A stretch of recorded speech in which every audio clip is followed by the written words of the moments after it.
واحدة تقدر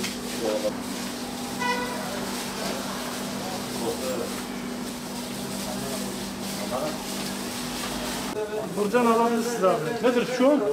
Hangidir sizdeki de? Sizde de aynı mıdır?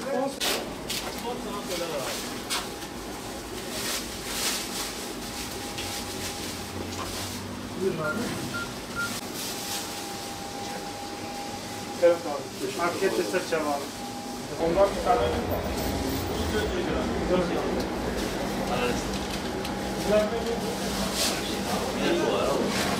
Sonra koy ya.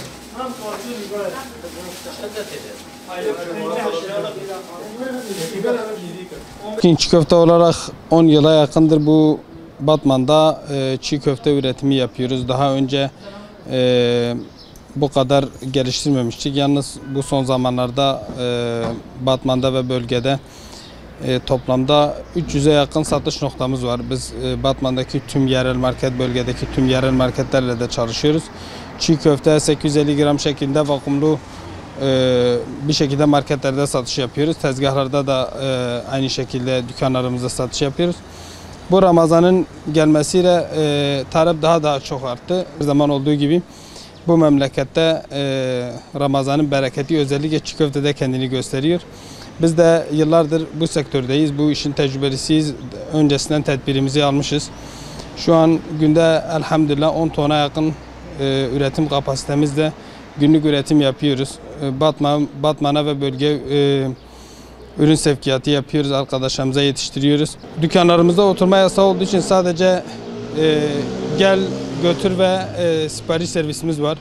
Arkadaşlarımız büyük bir çabayla çalışıyorlar. Üretim tesisimizde de dükkanlarımızda da arkadaşlarımızın bone, maske, eldiven takarak çalışmalarına özen gösteriyoruz.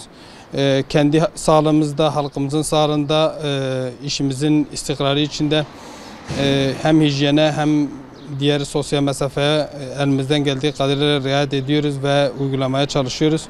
Çiğ köftenin faydası çoktur. Yani içinde herhangi bir katkı maddesi yoktur. Herhangi bir bağımlılık, MSG veya başka işte halk diliyle Çin tozu falan bilinen katkı maddeleri yoktur. Sadece doğal bulgurdur, isottur, işte baharattır, birkaç çeşit ürünün birleşmesinden oluşuyor.